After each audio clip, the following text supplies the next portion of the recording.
Hi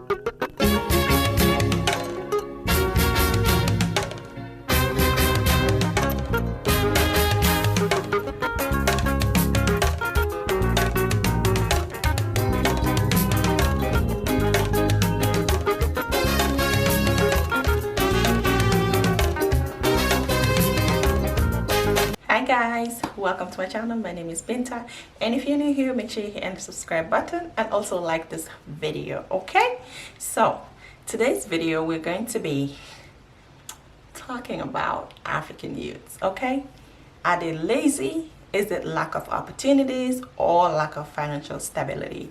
So we hear a lot of people saying African youths are lazy, especially from our leaders and our government officials in very high positions. Okay, because the thing is that African youths have been complaining about the lack of opportunities, and the only way the leaders or the people in positions can defend themselves would be to say there are opportunities, we are creating opportunities, but the youths are lazy. And what do I think about that? I think that's a lie. I don't think African youths are lazy. I think African youths are in fact very, very, very hardworking. Okay, just look at the diaspora. There's a lot of Africans in the diaspora, and when we come to the diaspora, we work our butts really, really, really hard. Okay, there's a lot of Africans that have 2 or 3 jobs, especially if you are in the United States, then you know what I'm talking about.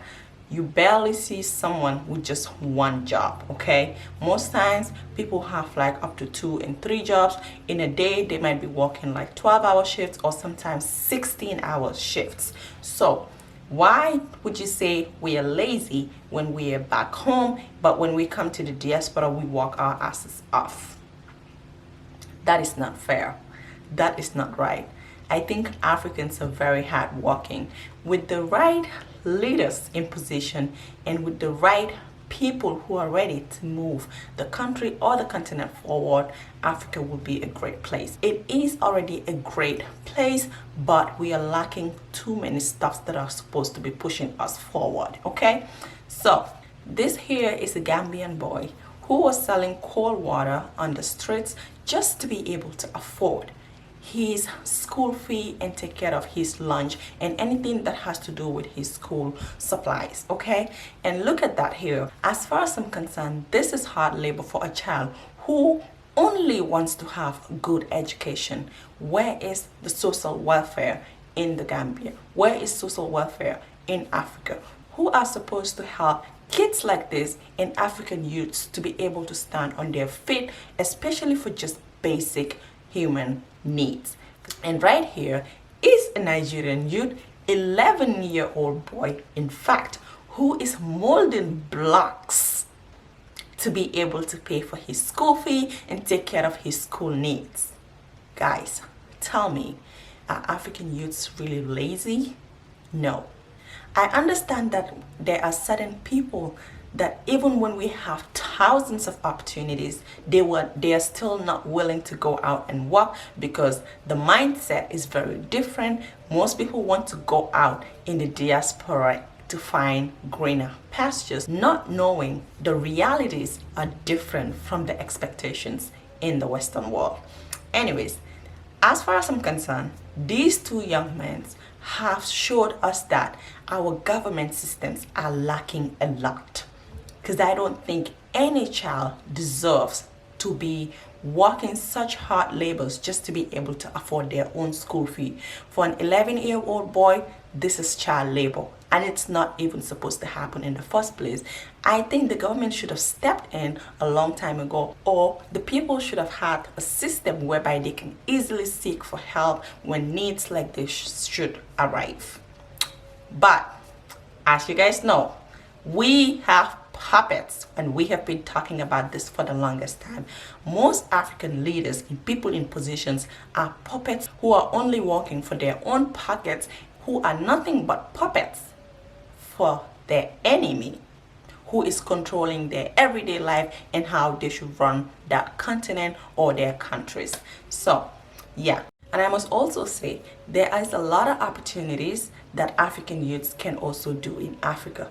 And I'm sure a lot of people are involved in, a lot of petty trading, but the only problem they have is finances and who is going to support them. And here I think the people should start coming in instead of depending on the government, because the government's stand is very obvious at this point. And if someone is not, if the person who is supposed to feed you is not feeding you, will you sit and die of hunger, or will you feed yourself?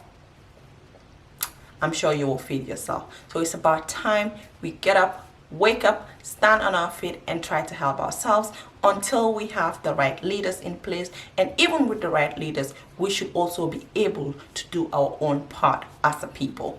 And of course, these young kids have already gotten help from the people of their individual countries. But what I'm saying is that should this have happened in the first place? I don't even think that an education of a child should have been a matter of whether you're rich or poor. I believe that every child, every African child needs to be educated. And the system has to be set in place whereby even if you're rich or you're poor, you will still be given the chance to be educated. Because it's very sad to see these young youths or these young kids trying to fend for themselves at the age of 11, 12, 9, 8, 7, just to put themselves in school. Where is the government when the children are suffering? Where are the leaders when the children of Africa are suffering? It's very, very unfair. So I would say African youths are very hardworking. Like I said, there are people that are not ready to work, even when you put opportunities in front of them. But there's a lot of African youths that are ready to work, but they don't have the chance to do so. And if you look at these two young boys, you're going to agree with me that if they can do it, there's a lot of people out there that can do it. Some people will go to school, go to university, finish everything that they're doing, and they will come back and sit at home because there is no jobs for them to be employed, or there is no finances that they can use to help themselves. And for that reason, I believe that as we are putting these kids in school, taking school fees from them, we should be able to provide jobs for them, or at least put systems in place whereby even if you don't want a white collar job, you can set yourself up for a business, because different people with different wants and needs. You might want a white collar job, while I might want to get into business, or I might want to get into agriculture, or I might want to get into farming. But what use is your education if you're not going to benefit from it after all these years of schooling?